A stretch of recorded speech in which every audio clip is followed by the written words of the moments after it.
Happily Ever After. Reflections on love from your favorite Disney characters. Hmm. Well, makes everything very red. This book basically contains different quotes or different reflections about love from different Disney characters, of course, over the years. Mostly there's stuff in here about like here's Sleeping Beauty and her Prince Philip. If you wake every day with a song in your heart, you know you'll find the one. You know you found the one, excuse me, if you wake every day. You got Lady and the Tramp. The recipe for a romantic date. Ambiance, Italian food, mood music, very, very close proximity, some nuzzling. Okay, so this is the first of the Disney couples rankings that I'm going to be doing, and this one is going to involve the Disney princess couples. I also have ones that I will be doing about the other Disney human couples, the Disney animal couples, and Disney miscellaneous couples. And like I kind of like was breaking them down into, okay, so what do we have? And I was like, I so many of these couples I've loved for so long that it would be very hard for me to be able to justify, like, I love this specific Disney couple so much more than this other one that's the top of this other list. So that's why I did them in 4 different lists. These do not contain any live action characters. These do not contain any characters that are from the animated series. Like, there's nothing in regards to the human list, like Kim Possible and Raw Unstoppable are not on the human list. Even though they are animated humans, they're not from like featured Disney movies. Stitch and Angel, however, are, even though Angel makes her debut in the animated series of Lilo and Stitch. Stitch is, of course, introduced in the Lilo and Stitch, the original movie itself, so he counts. So they count as an animated movie couple. And even though Kim and Ron have had, animated movies together, Stitch in Time, and so the drama and everything, there's that involved there. But in regards to this list is going to be me ranking the different Disney princess couples. So this is, of course, the official Disney princesses plus one, and their significant others. So that means Moana will not be on this list because she does not have a significant other. Merida is not on this list because she does not have a significant other. And neither is Raya, even though she's not a, explicitly stated Disney princess yet. That's kind of seems to be what they're going for in regards to her. She does not have a Disney significant other. Although, given certain circumstances of how they portray in the movie and how Kellyanne, I think it's Kelly Marie Tran or someone who played her, played Raya, stated that she kind of sees her as, it was either bisexual or lesbian is how she kind of sees her, but that's not really prominent in the movie. But if they ever do come out with something that they do state that, like, Raya and Namaari from Raya and the Last Dragon, like if those two are ever stated to be like a couple, then like I'll probably do a video about that, but they haven't come up with anything about that yet. So this will contain a list, and one princess is on here twice because she has 2 love interests, and you can probably easily figure out which one that is, very easily. But so these are, of course, just kind of the official couples that they have. I'm working from bottom of the list to the top of the list, and there are 12 couples on this list. Bottom of the list, the couple that is like, okay, so if a couple is on these lists at all, it means that I do like them to some degree. It just means the one that's at the bottom, I like a fair amount less, or I like the relationship that they're in a fair amount less than the couples that are toward the top. And yes, Ariel and Eric are on this list. That's why I have the shirt.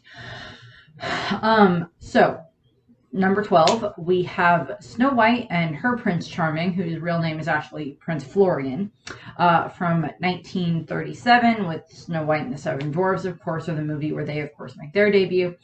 In regards to Snow White and her Prince Charming, we see them meet at the beginning of the movie where, she's singing by the well and he climbs over the wall and, they sing and then she runs into the castle and then they flirt with birds, which is just weird. And then, of course, they don't see each other again until the end of the movie. But, of course, Snow White in the middle of the movie has the song, Someday My Prince Will Come, which is actually a very sweet song. And I do like the song a fair amount. It's just, at the time frame, that was just kind of like this setup for the way that the story was and everything, like the time frame that it's portraying. In regard to that, it was, the prince would come and rescue the princess type of a thing. And then, of course, she, the way that the evil queen as the witch tricks her into, eating the apple is, oh, if you eat the apple, one bite and all your dreams will come true. And like her wish is, of course, that her prince will come and that the dwarves will be happy type of a thing. And of course, then she's, put to sleep by the sleeping curse on the apple. And then she's put in the glass coffin, which I still state is very disturbing in the fact that, the dwarves think she's dead, and yet they put her into this glass coffin so they can literally stare at her, and they're not concerned about the fact that she's not decomposing. And then, the prince comes along, and it's like, I think they state in the movie that, he heard tale of the most beautiful woman, the most beautiful woman that, is, dead or sleeping or whatever. And, he shows up and he ends up seeing her and he's like, take the glass case off of her. I wish to give her a kiss. And then, of course, he kisses her and then she wakes up, which, I'm avoiding things that we see in, Once Upon a Time or, other iterations of this story. If they, for some of these, there's the live action couples. I'm not going into the live action couples and I'm not going into the Once Upon a Time things. This is just strictly based on the animation and, the animated movies, or if there's a series that goes along with it, then I'm basing it off of that stuff as well. But what, of course, we have is, he kisses her and she wakes up because, it's true love's kiss that breaks the sleeping curse. I'm like, they met once. And then, she goes off with him to his castle and, they get married and everything. Which, it's still, true love, but, and at the time frame, sure, came out, a long time ago. But still, and I still like the movie. I still love Snow White and the Seven Dwarfs. Next up on the list, we have number 11, and that is Cinderella and Prince Charming. Her Prince Charming, whose name is Henry. And that came out, of course, in 1950 with Cinderella. In regards to Cinderella itself, in regards to the way that they portray the relationship, it's, of course, she just wants to go to the ball so that way she can at least have some fun. And, it's her intention is not to go to the ball to see the prince. Her intention is to go to the ball to just kind of have fun. And, of course, she gets to go because of the fairy godmother. And, she dances with the prince and they have the song, This Is Love. And, they spend the whole evening, dancing and talking and everything. And it's very romantic in the movie. And I do enjoy that. And then, of course, the next day, she has to run out at midnight and he's chasing after her and everything. And, he finds the glass slipper on the steps and he ends up, scouring, he has the Grand Duke scour the entire kingdom to find her. He's not the one out trying the slipper on like every girl in the kingdom. And the other thing is that, the declaration that goes out with that, and I get that it's kind of the king that makes the declaration, that it's I will marry the girl whose foot fits the slipper, and I will try the slipper on all the, the feet of all the eligible young ladies in the land. My whole problem with that is that it's just okay, you stared at her face the entire night, for a huge amount of the night, and it's you can at least give a base description of, well, she had blonde hair. And in the case of the Disney version of Cinderella, she had fairly fair skin and blonde hair. And, she was, roughly this tall with or without shoes. and everything. And, it's like she had blue eyes or, all of that. Like, just like a basic description to just literally be able to go through and be like, you don't fit the description, you don't fit the description, you don't fit the description. But it is kind of the concept of like, of every woman in the kingdom, Cinderella was the only one whose foot would fit this slipper type of thing is the thing that they're going for, of course. And of course, she's kind of like daydreaming a bit, like when she's thinking about like the prince showing up, and like the stepmother, of course, locks her in her room. And then of course she gets out because of the mice, and she's taken to the castle after she, the stepmother's one that figures out that, she was the one that was dancing with the prince. And then she locks her, of course, in her room. And then the Grand Duke shows up, and of course Cinderella gets out, as I said, because of the mice. And then she, of course, ends up, she has the other glass slipper, so, she's the one, of course, that fits the slipper after the stepmother breaks the first one. And then she's, whisked off to the castle, and at the end of the first movie, she's whisked off to the castle, and her and the prince get married. And, they seem very, very happy together. And that's fine. And then, we've seen like there's like some books that have come out that have like, a little bit more of story books and stuff like that. They're like bedtime stories about the princesses and like them and like their princes, or them and their friends, or them and their pets and stuff like that, of course. And there's also the 2 Cinderella animated sequels, Cinderella 2 Dreams Come True and Cinderella 3 A Twist in Time. And Cinderella 2 Dreams Come True, part of the first of that movie, or the first story that they tell in the movie, is when, Cinderella is trying to get, comfortable in her role of being a princess. And, the prince is very encouraging of her, of like, I know that you can do this and it'll be fine. And, he's initially like, I'll be by your side every step of the way to make sure that you're okay and everything, there to support you type of a thing. And then he's not, because he's like dragged away by his father, and they don't return until like the night of the ball. And, he was, very encouraging of her anyway, because he wanted to stay and help her and everything. And of course, spend more time with his wife. And, she was a servant girl, a scullery maid, and she's been, pushed into this role, and she does a very good job with it. And like the prince is very encouraging of her. And like, we see him and Cinderella throughout the course of that movie, just, being very happy together and everything, and supportive of her. And he's still kind of, the side character off to the side, but still. And then in Cinderella 3, A Twist in Time, the movie begins with it being their anniversary of, the night that they danced at the ball, and, them having, this whole big party, and then, just, showing that they still have this, huge amount of love in their relationship, and they're still very much in love. And, the whole course of the third movie is literally, stepmother gets wand, turns back time, and then makes the prince think that the one that he danced with was Anastasia. And the entire time, he feels that it's slightly off. I mean, he's still very nice and polite and everything to Anastasia, and like isn't rude to her or anything like that. He's still trying to be extremely polite and nice and, princely and everything.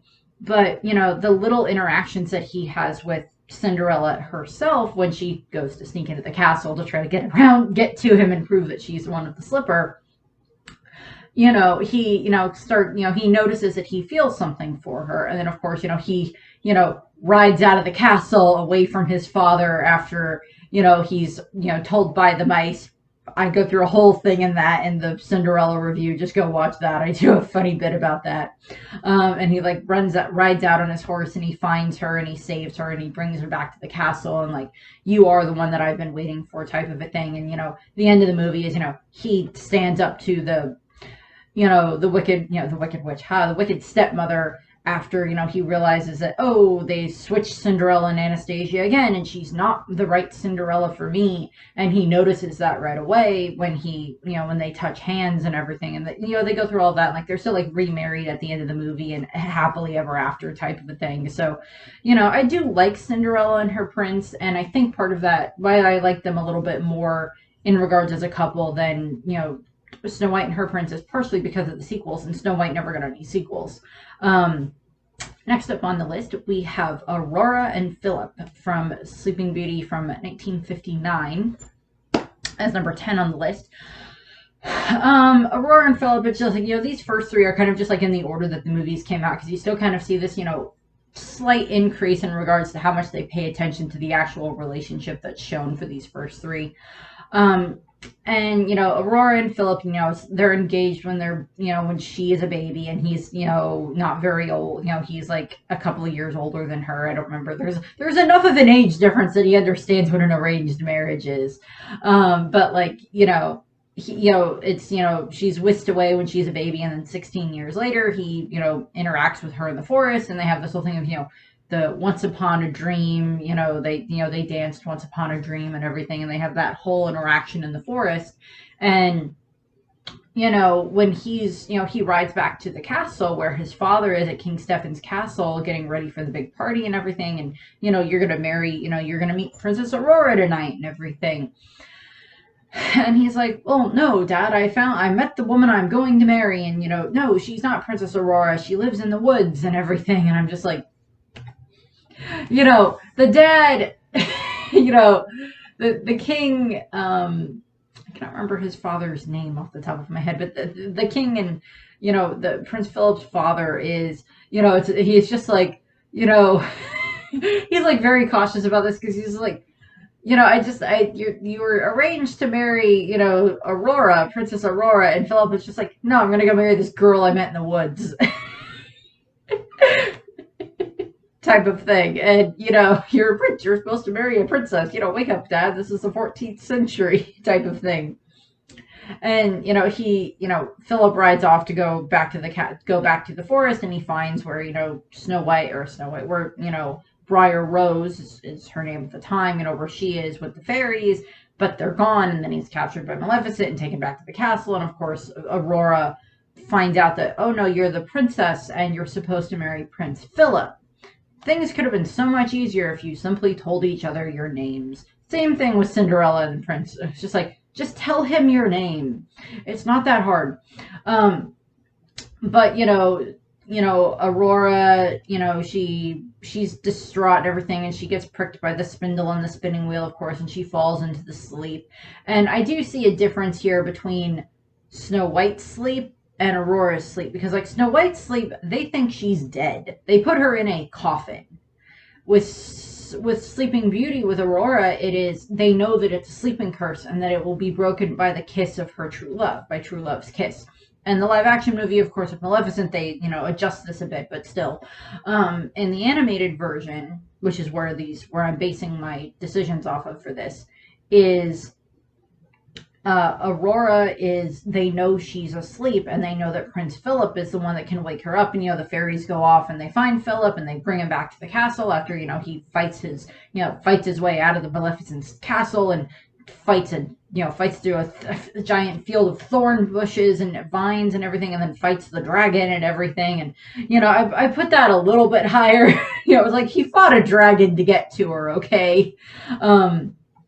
And he defeats Maleficent, and then he makes his way into the castle, and he finds Aurora in, the highest room of the tallest tower, asleep, and he wakes her up and everything. And I know that nowadays there's a lot more thing about, like, consent and everything like that, but it's just like, you can be kissed by this one guy that they know is going to break the spell, or you sleep for eternity. I'd rather just get the kiss from the guy and wake up, and then I can choose what I wish to do after that type of thing. And, same thing applies to Snow White in that case. But, he, leg up of the fact of, Philip wasn't kissing a girl he thought was dead. And, they're reunited, and, they go down to the ball, and, it's everybody's happy and everything. And I've always liked Aurora and Philip in this regard.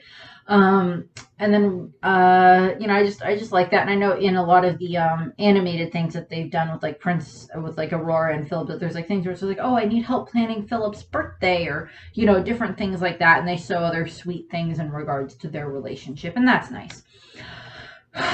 Next up on the list, we're jumping ahead a fair amount.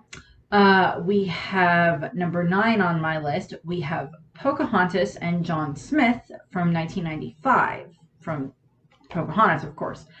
Now, Pocahontas is on here twice because she does have 2 different specific kind of official love interests. Now, John Smith, as I said, this is just on what's in the animated movies, including the second one, the sequel, and this is not based on real life events. because I stated in the original Pocahontas review when I was talking about Pocahontas that I can separate them out in regards to this is what Disney did, and then this is what actually happened, and what actually happens is so much, worse and much more realistic than what happens in the Disney movie. And I talked about that in the review of the movie. So if you want more of my take on that, go watch that. But in this, just in regards to what we see of their relationship throughout the course of the two movies is, she's like tracking him when he first arrives, and, he almost, he's about to shoot her when they first meet, but then he stops, and then she, dashes off, and he chases after, and then they have the moment where, it's, the listen with your heart moment where they like, connect with the wind and everything, and the wind kind of connects them so they can understand each other. And they spend part of that afternoon, the rest of that afternoon time, getting to kind of know each other and talk and learn about each other's cultures and, different things like that. To a degree, and then of course he insults her by calling her and her, people savages and everything, which, I'm gonna touch that with a 10-foot pole. There are certain places where around the world where it's like, before, the white man showed up, the people were living perfectly fine, and then we showed up and made things bad. I ain't gonna deny that, but, and of course, what ends up happening is, he tries to convince the rest of the settlers to, no, we don't need to fight the Native Americans. We can, we can work with them. They've got corn and they can get food, and we can do all this other stuff and everything, like do it that way instead of like trying to take all, because there is no gold type of a thing. And, that's his intention, is to try to make it that they don't actually have to fight the Native Americans. And then, of course, what ends up happening is him and Pocahontas, meet again, within the next couple of days. And, he ends up, via things, of course, that happen. It's, Coco ends up dead, and Pocahontas, ends up, having to watch, John Smith get taken away and like locked up. And she knows that there's going to be this huge war. And they have the moment in the movie where, she is, taken into the tent where he is being, where he's being held captive. And like, they talk, and it's just like, he's like, I'm prepared to die. I don't want to, but, it's like, and there's an additional song here that was written for the movie, and I think there is an animated version of it in like one of the re-releases of the movie. That the song is called "If I Never Knew You," and it's actually this very sweet song about like, if I never knew you, I would have spent my whole life never knowing, what I was missing or what was out there that I didn't see, different things like that. It's like that type of a song, and it's actually a very, very sweet song, and I do like the song, and I think it is on the soundtrack. But like, they have that moment, and then, she, of course, when he's about to be killed by her father, she, puts herself between him and her father and, stops that attack from happening. And, it's kind of her love for him is what is like to help, it helps open everybody's eyes for what happened, to prevent this war from happening type of a thing. And, and in the movie, it's like, I'll buy that in the movie context. And real life is different, but in what happens in the movie, that's fine. And then, of course, he jumps in front of the bullet that was going to hit her father and saves himself, saves her father, and he gets shot. Then he has to get taken back to England. And of course, throughout the course of the second movie, at the beginning of the second movie, Journey to a New World, Pocahontas 2, in 1998,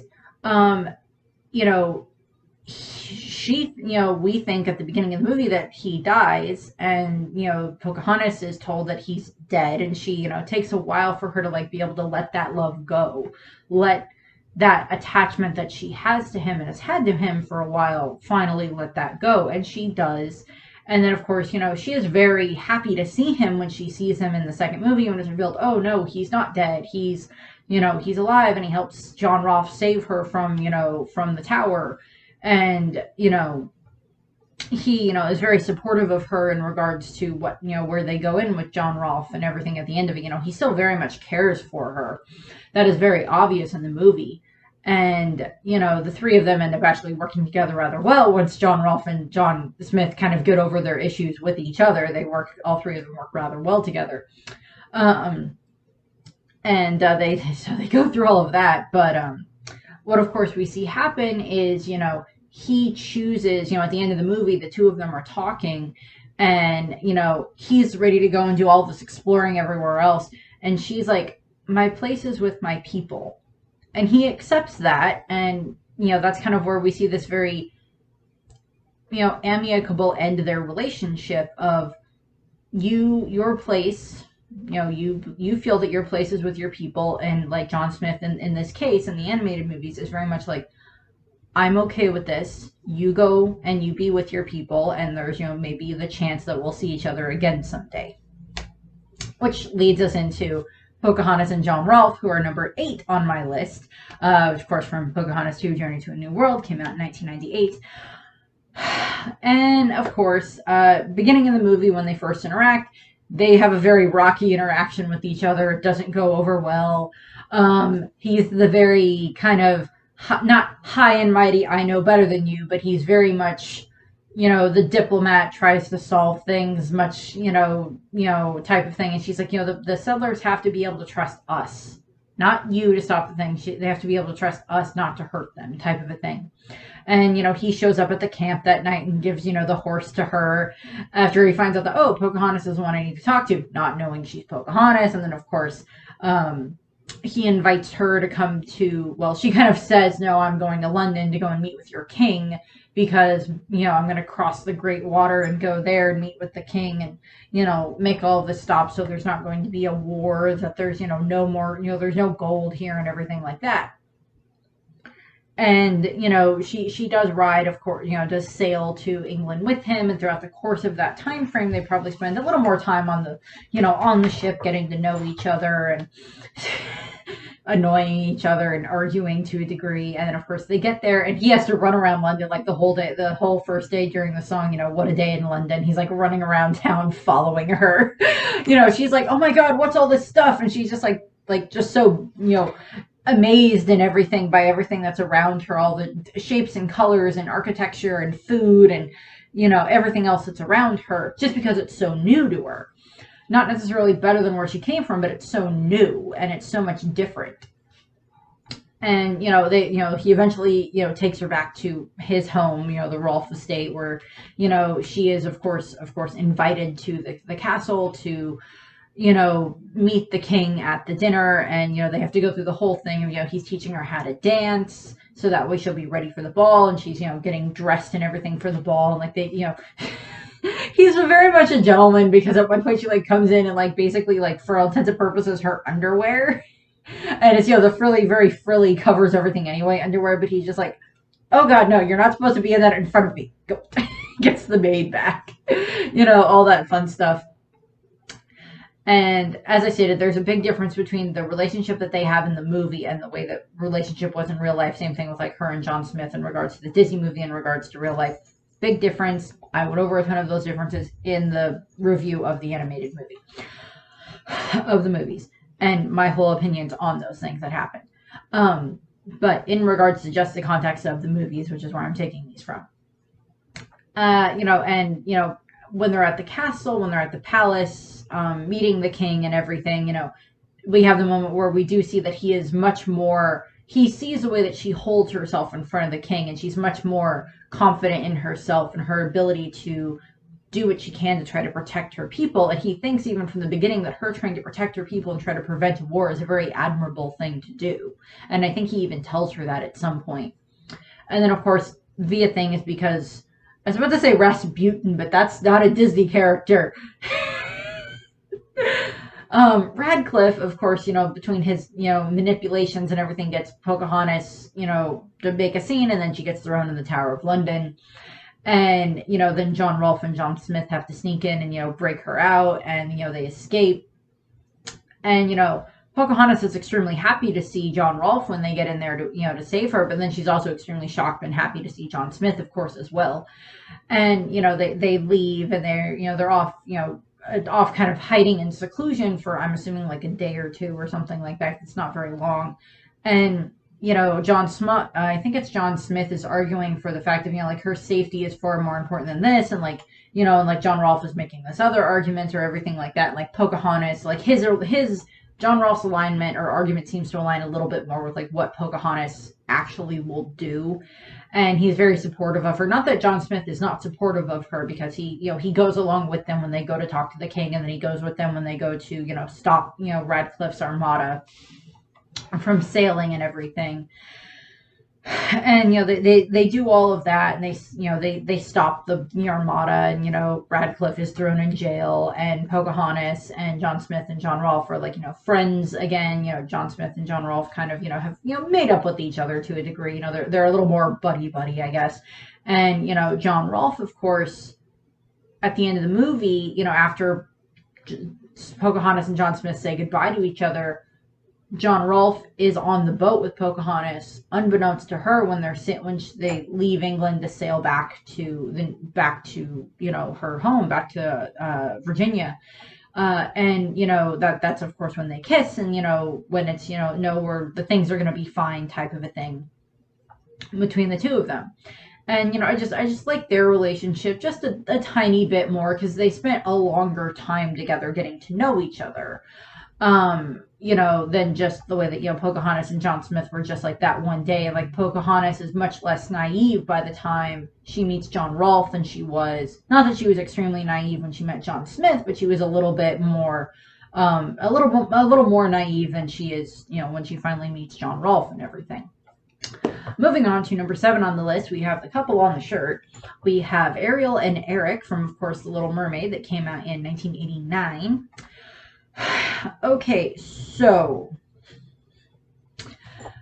and of course I'm drawing from, the second movie as well, Little Mermaid 2, Return to the Sea and everything, because we see more of their relationship there. But in regards to, of course, Ariel and Eric, it's, she sees him when he's on his ship, and, she thinks that he's incredibly handsome, of course, and then, of course, she saves him from the shipwreck, and, she sings, the part of your world to him that wakes him up after she saves him when he's on the beach, and she has to, like, dash off, and, like, Eric spends, like, part of the rest of the movie just kind of, like, so ingrained in trying to find this girl that saved him on the beach, this girl with this beautiful voice that saved him from drowning, or at the very least found him on the beach and like made sure that he was okay and woke him up and everything.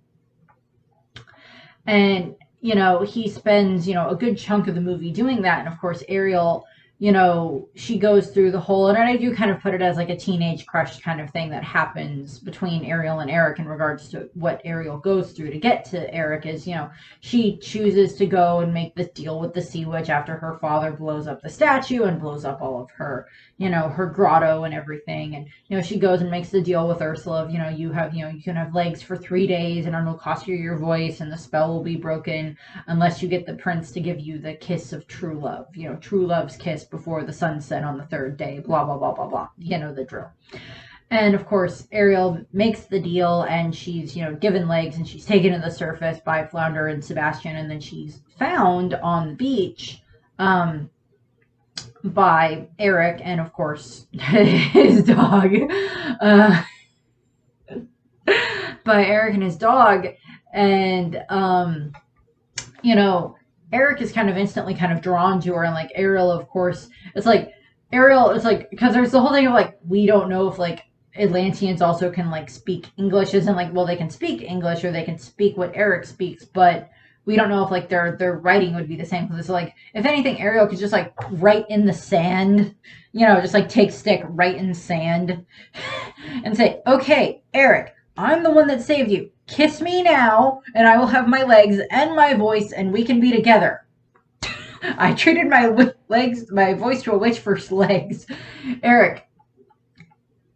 Okay, maybe that wouldn't be the best option.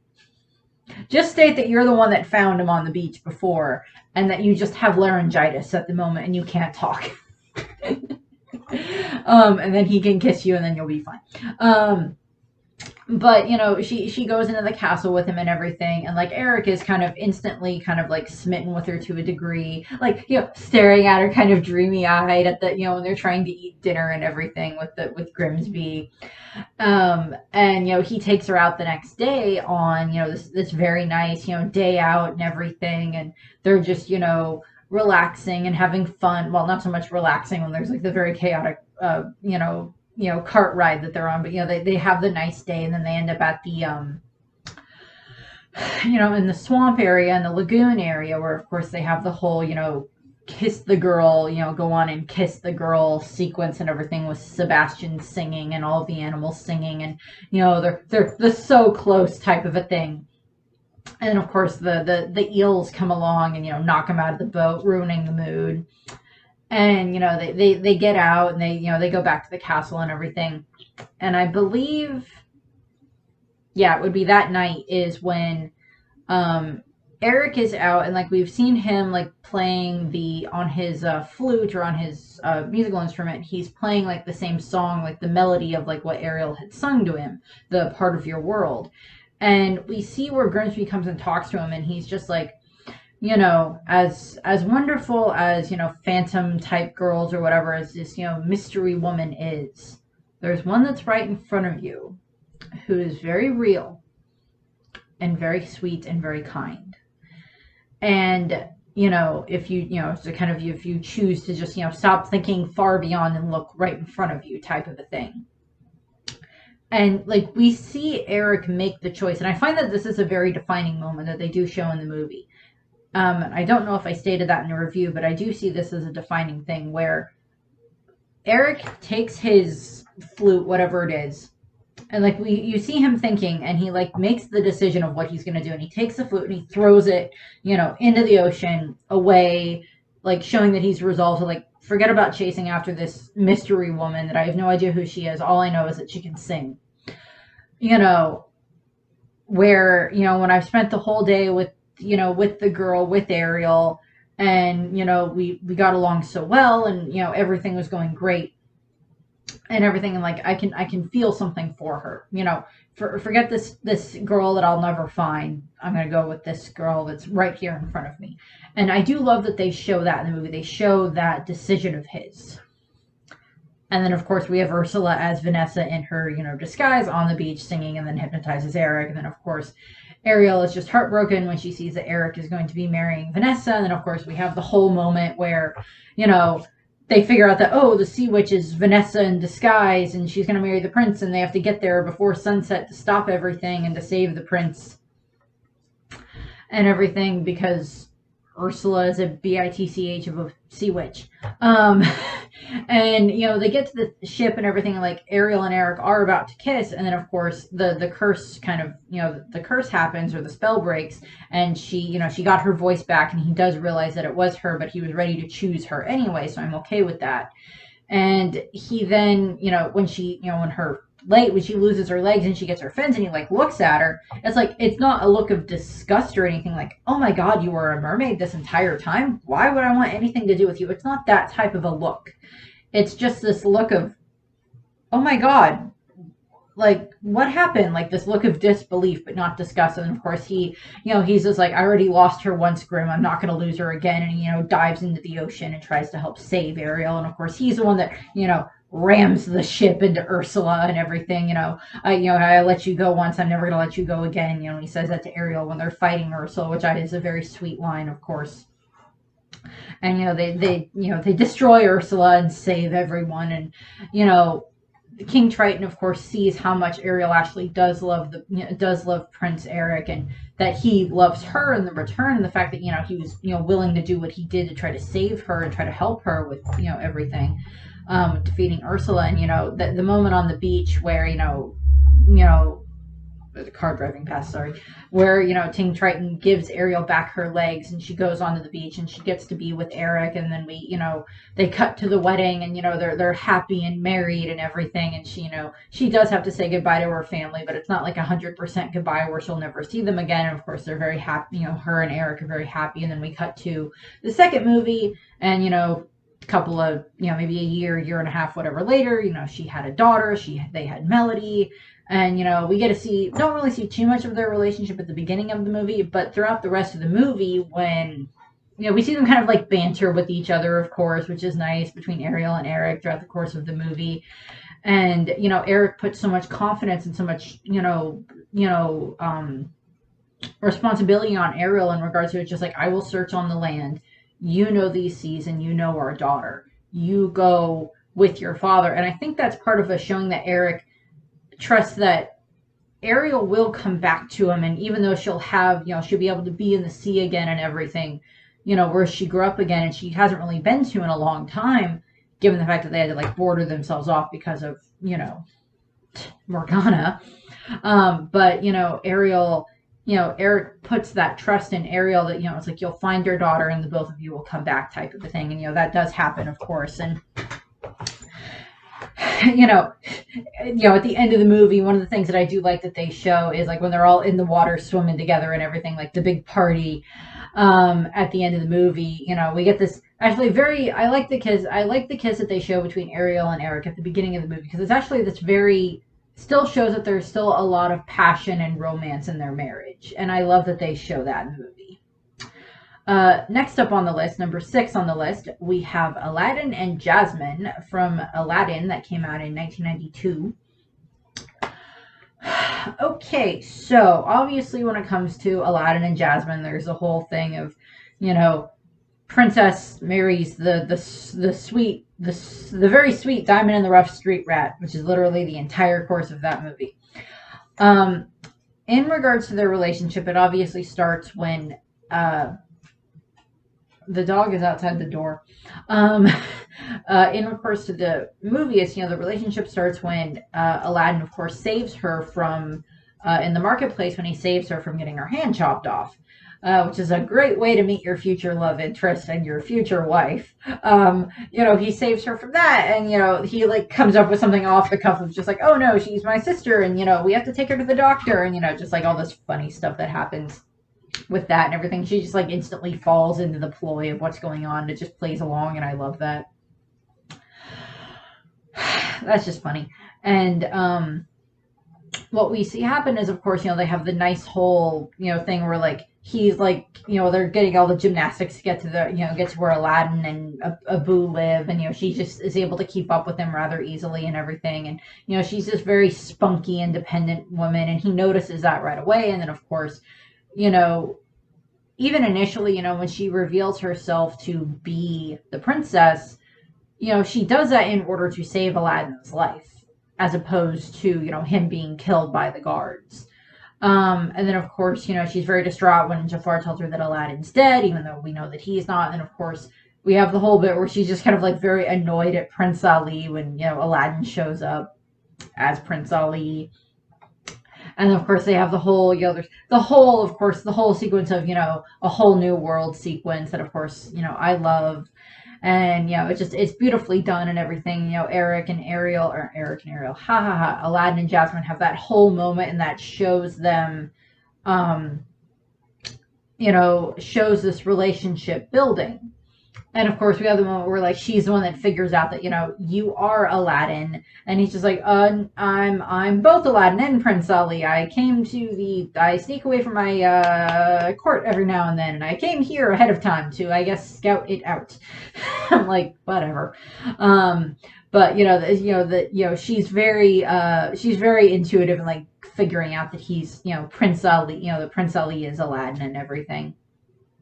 And then, of course, he saves her and her father from Jafar. That whole moment that happens there at the end of the movie where, the king, the Sultan is just like, well, I can change the laws. Am I Sultan or am I Sultan? The princess will marry whoever she deems worthy.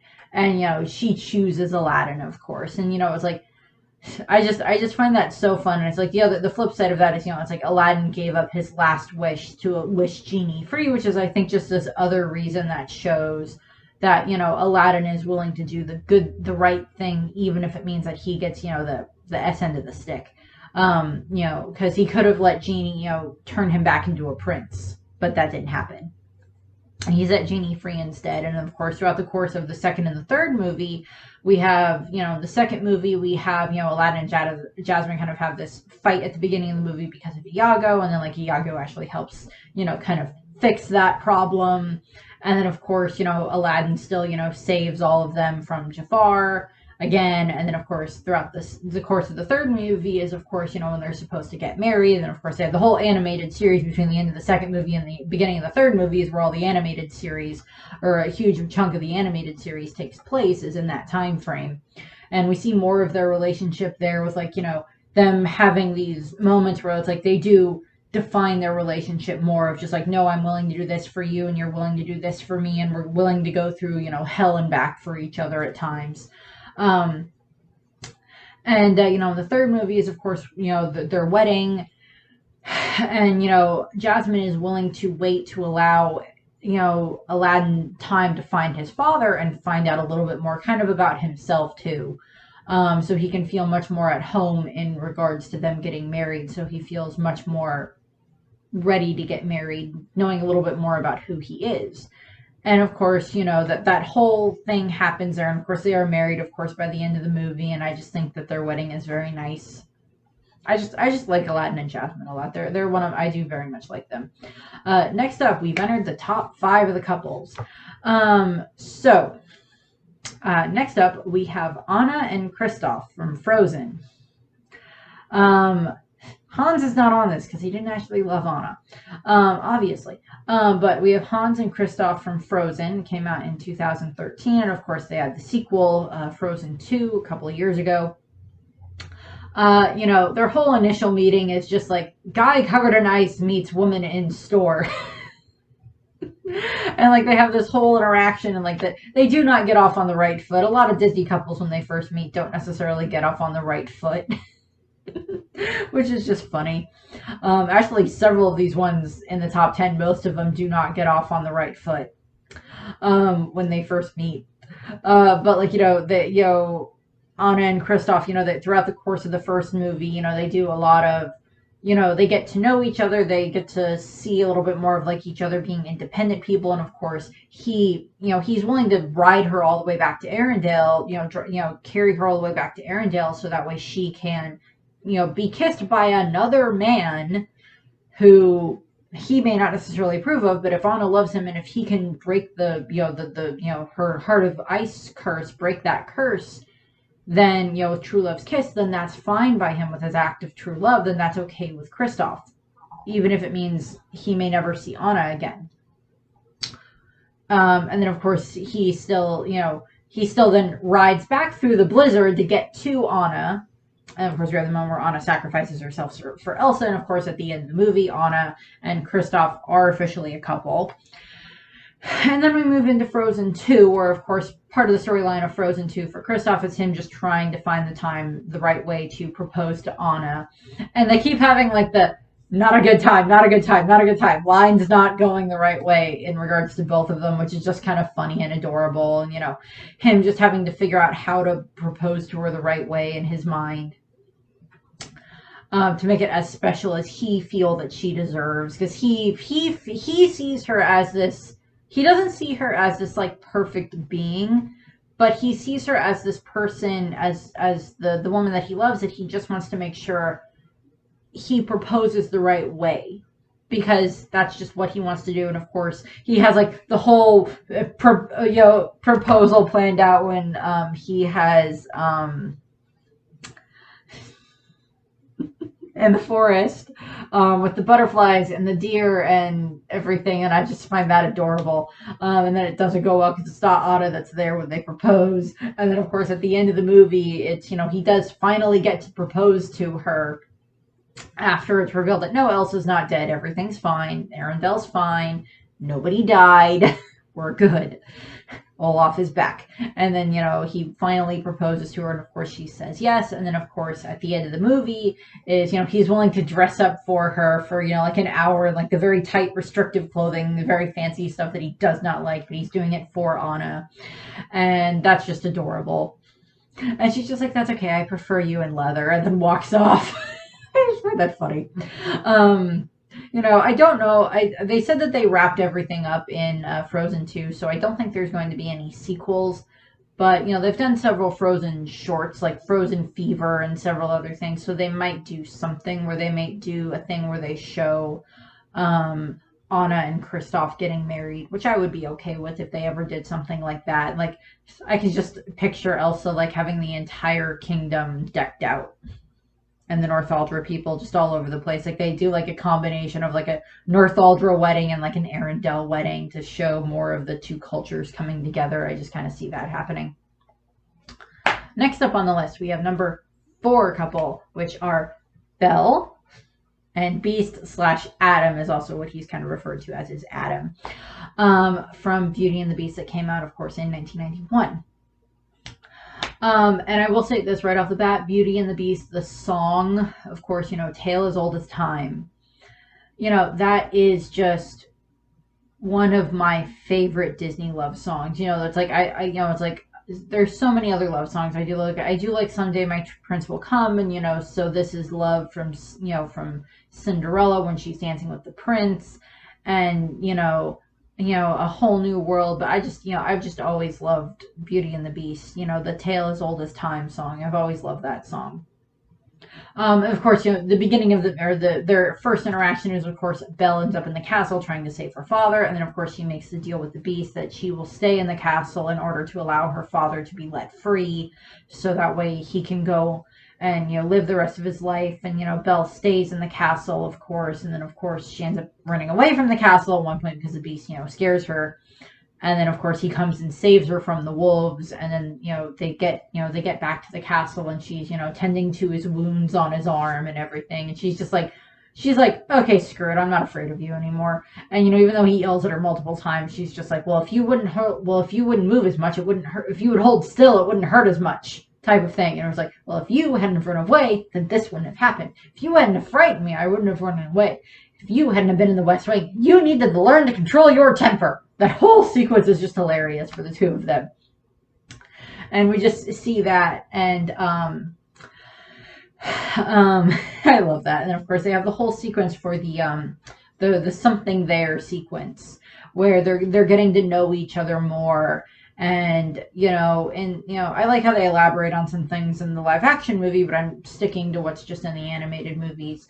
And in the course of the animated movies, there's, of course, Beauty and the Beast, and Belle's Enchanted Christmas, and of course Belle's Magical World, that are stories that all take place pretty much during the whole, something there sequence, because it takes place between when they had their big, when he went and saved her from the wolves, and the Beauty and the Beast sequence, the ballroom dancing. There's like that. Those two movies take place within that time frame, because both of them take place while the prince is the Beast, and the Belle's Enchanted Christmas shows more and more of, just their growing relationship, and how he's willing to, he's already kind of likes her at this point in time.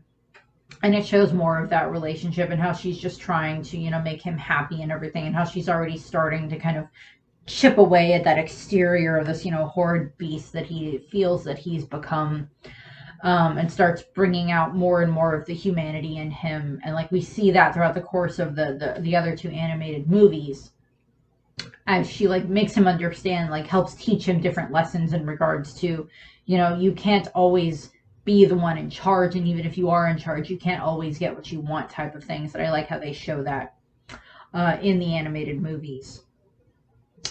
And show Beast growing as a character, and that like it flushes out those characters a little bit more. And then of course in the one of the anniversary editions that they did for Beauty and the Beast, there is the moment where they do the song Human Again, that was originally supposed to be in the original version, but it wasn't.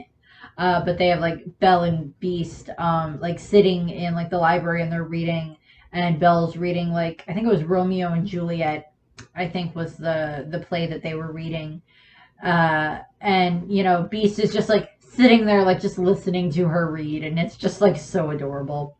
But like they show all that, and of course he willingly lets her go so she can go and find her father and save her father, even though he knows that he loves her and that she is most likely the one that will break the spell. And he knows that the rest of the people, all the rest of the residents of the castle, they're counting on the spell to be broken by Belle. But he lets her go because he loves her, because he knows that it's the right thing to do. And he lets her go. And, she makes her way to the village, and she saves her father, of course. And then, of course, we have the whole instance with, like, Gaston and the mob showing up at the castle. And the Beast literally loses his will to fight against Gaston until Belle shows up at the castle.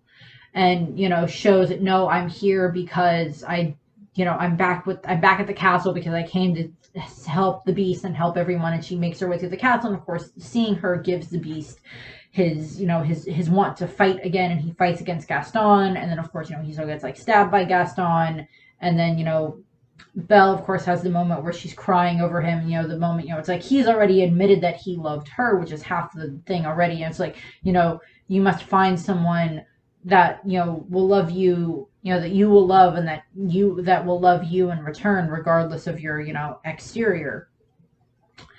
And, you know, he, you know, she, you know, does the confession of, you know, please don't leave me, I love you. And then of course that, you know, you know, fixes the curse and heals him and fixes everybody else in the castle. So everybody's back to the way that they're supposed to be.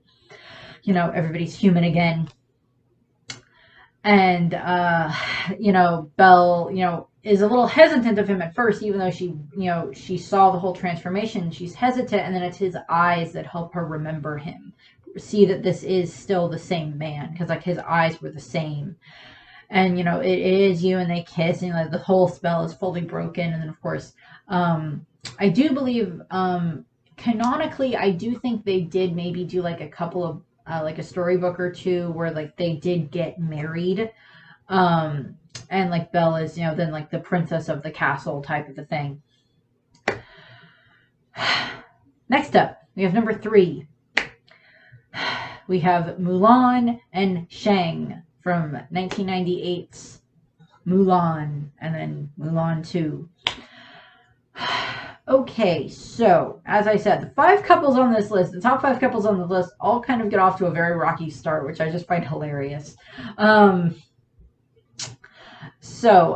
and Chang, of course, they first meet when she is Ping in disguise with the army, and, you know, they do not have a good interaction with each other, and she is just kind of beaten down and again and again and again, you know, during all the training and everything, and it takes a little while for her to find her stride, and when she does, then he starts to take more notice of her, of Ping.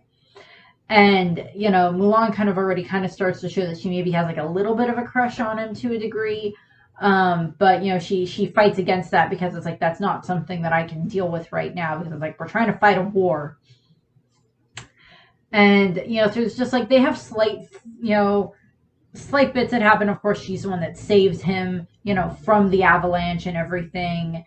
And, you know, he spares her life, you know, a life for a life. You know, you saved my life, I spare your life, even though we found out that you're a woman, and it's, you know, against the law for a woman to be in the army, and he, you know, refuses to kill her because she saved him. And, you know, then she follows them into the city because they have to go after the Huns and everything, and she's just like, you know, you trust Ping, why is Mulan any different moment? And he does follow her when it's time. And he follows her, in the 3, when they go into the palace, and, you know, he helps them, of course, fight against, you know, Shanu. And, you know, at the end of it, it's, you know, he's ready to punch out Shifu's lights for, like, insulting Mulan more.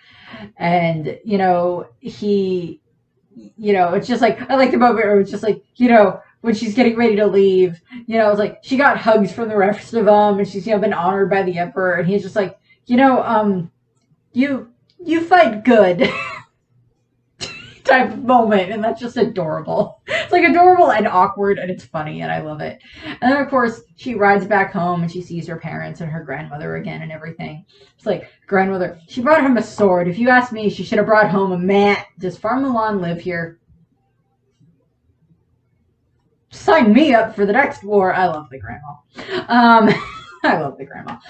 But of course, you know, he's back, and he's just kind of like, he's very stuttery and everything when it comes to Mulan, and I love that. And of course, when we get to Mulan 2, we see that it's been like a couple of months, and like the two of them have, you know, their relationship has gotten so much better.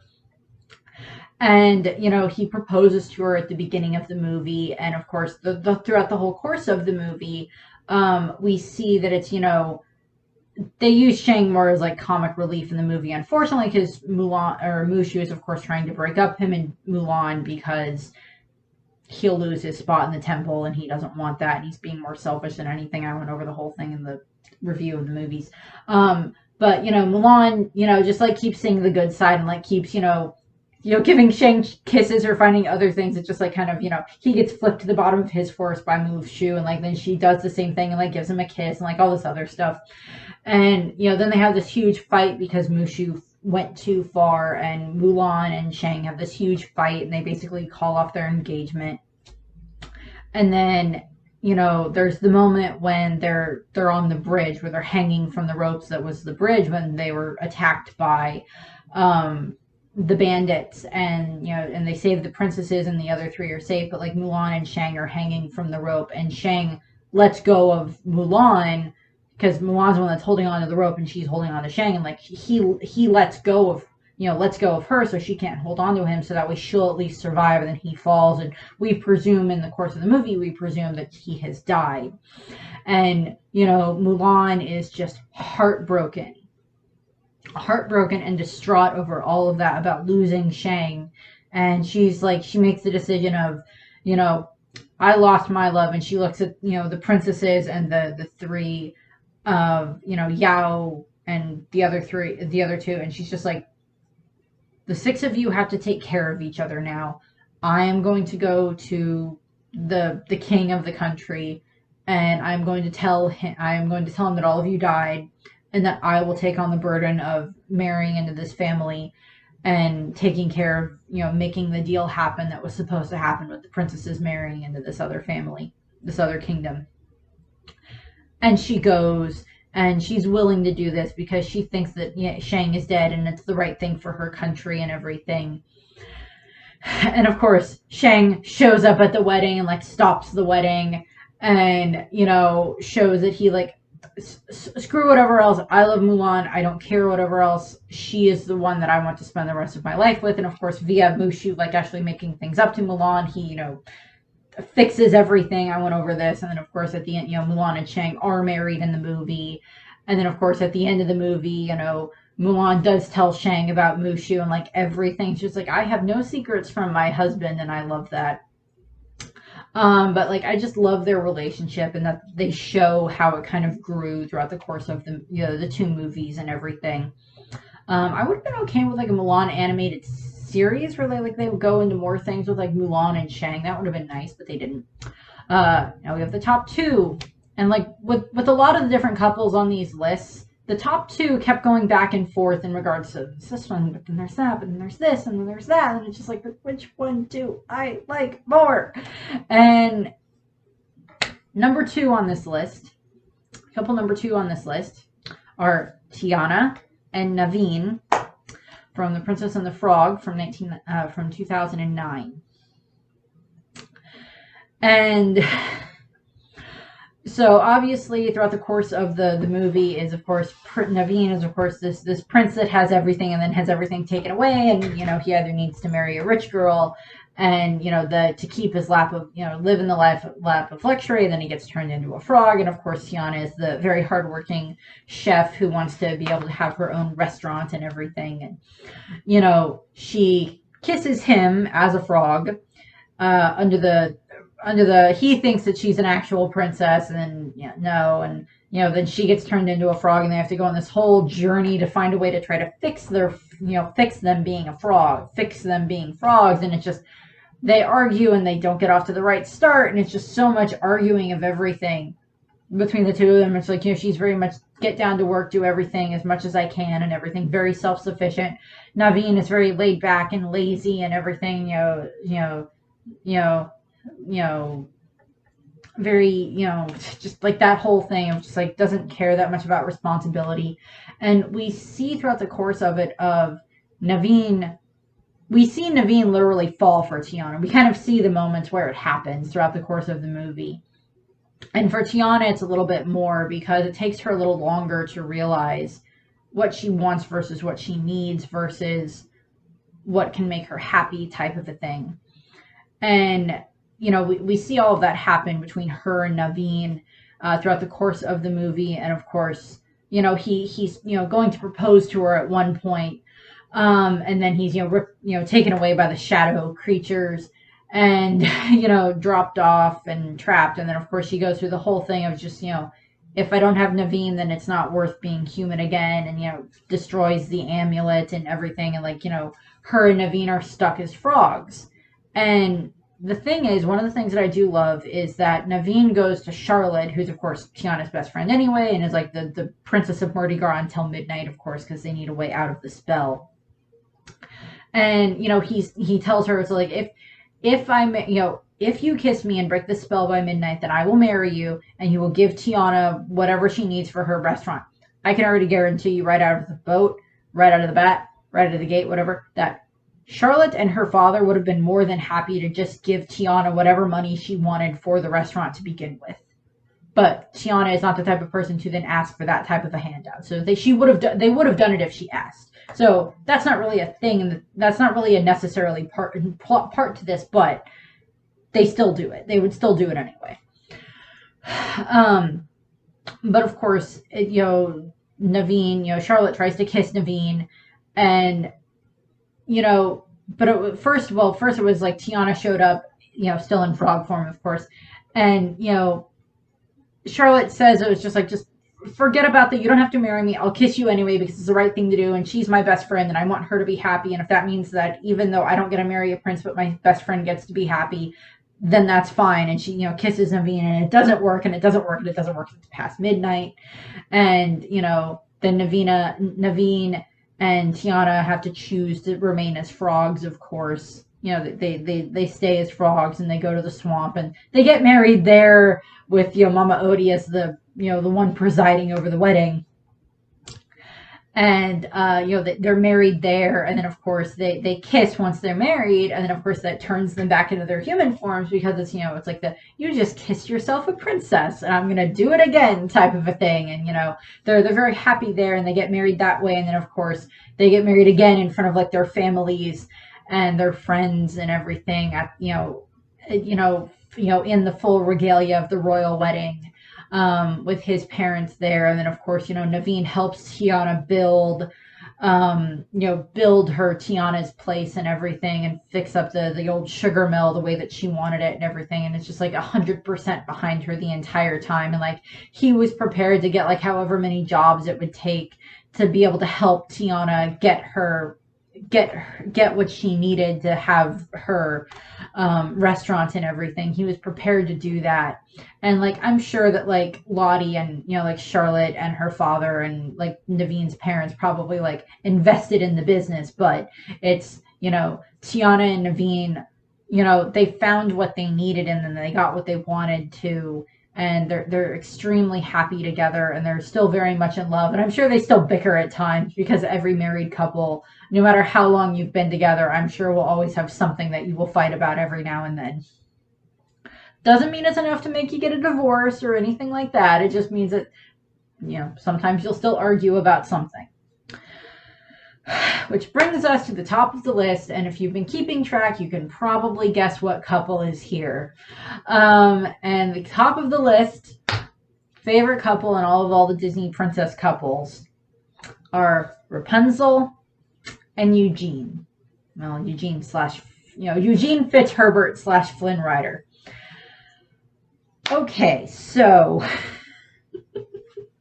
it was back and forth between Tiana and Naveen and Rapunzel and Flynn, back and forth, and that was the way for several of the other couples, the top two couples on at least one or two of the other lists, for like going back and forth. So obviously with Tangled, came out in 2010. Rapunzel and Flynn meet when, of course, he sneaks his way into the tower where she lives, and she, kind of traps him in her wardrobe after she knocks him out, and then she's just like, you will, wraps him up in her hair, and then like, interrogates him, and then like, you will take me to go and see the floating lights, and then I will give you back your satchel with your tiara in it, type of thing. And like he agrees, and like for the first several parts of for the first while, when they're on their trip, when they're on their adventure, of course, he's just like trying to come up with a way to get her to, be dissuaded from this adventure, to, go back to the tower and just give him back the satchel and everything, scare her out of her mission, type of a thing, her intentions, her, journey. And we see the moment where that kind of starts to change is when she fixes his hand after she after they end up escaping from the snuggly duckling and getting chased by the guards and the other two bandits and everything, and then like they get, you know, almost drowned and everything. And we start to notice the shift there when, like, you know, she wrapped his hand up and she like healed it with her powers. So like, she healed my hand, her hair glows, she healed my hand. It's just like, I just, the properties of your hair, like that whole moment where he's just like befuddled by that. But that's where we start to see the difference when him and like they have this whole conversation in that time frame where, you know, she reveals that she has this magical hair, and then like, you know, if you cut it, then, you know, like it stops growing and turns brown. And, you know, she's had it, you know, it's never been cut her entire life. And that, you know, that people try to, you know, that when she was a baby, and from what she's been told, of course, by Mother Gothel, that when she was a baby, people tried to, you know, tried to take her hair, and, you know, because it can heal and everything. And then Flynn, of course, gives her the whole backstory of, you know, like, you know, I grew up in an orphanage, and I love the stories of, you know, Flynn Rider, the great adventurer and everything. And when I left the orphanage, when I ran away from the orphanage, I took on the name of Flynn Rider because it was much better than like Eugene Fitzherbert's, which is adorable. And, you know, she's like, she goes, I think Eugene Fitzherbert's is a pretty great guy, type of a thing. I would like to get to know him. And like, you know, so they have that. And of course, the next day is, of course, when they go to, the capital of Corona. And, you know, he just like shows her this great day all over the city and everything. And they have like the great fun everywhere in town and everything. And then of course, you know, he just like all the, you know, her just, you know, interacting with the kids are just making people happy and everything. He's just like, so like the look that he just keeps giving her is just like the type happy look. It's just like the guy staring at the girl that they like. And, you know, like that whole thing and everything, it's just so adorable. And of course, what we see happen is, you know, the night before, you know, Mother Gothel had shown up and like, you know, it's like, if you actually, you know, he's just a thief and everything, you know, it's like, don't trust him and everything. Like Rapunzel's just like, no, I do trust him, and I am going to go see the floating lights. And, you know, that night, you know, the night of the lanterns, you know, on her 18th birthday, you know, her and Flynn are out on the boat, and, you know, they're looking up at the lanterns, and the song in At Last I See the Light is also just, it's like, I love so many of the different Disney love songs. You know, a lot of the ones I already mentioned in this video. Some of the other ones I mentioned in like or will mention in the animal ones and in some of the other human ones. You know, just like those great Disney love songs that I love. And just like the At Last I See the Light is just one of my favorites. And like the sequence itself is just gorgeous with all the lanterns all over the kingdom.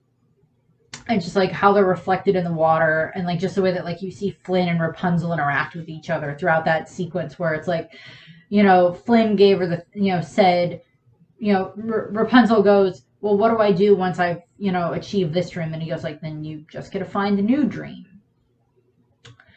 And, you know, she's like, I've been waiting for 18 years to see this, you know, ever since I can remember. And, you know, he's like, well, then you just got to find a new dream once this one's finished. And, you know, we see the moment for her where she like decides to like give Flynn the satchel. And, you know, he's like, it's like I don't care about the satchel right now. And, you know, they have that moment in the boat, which is just adorable. And I love that scene.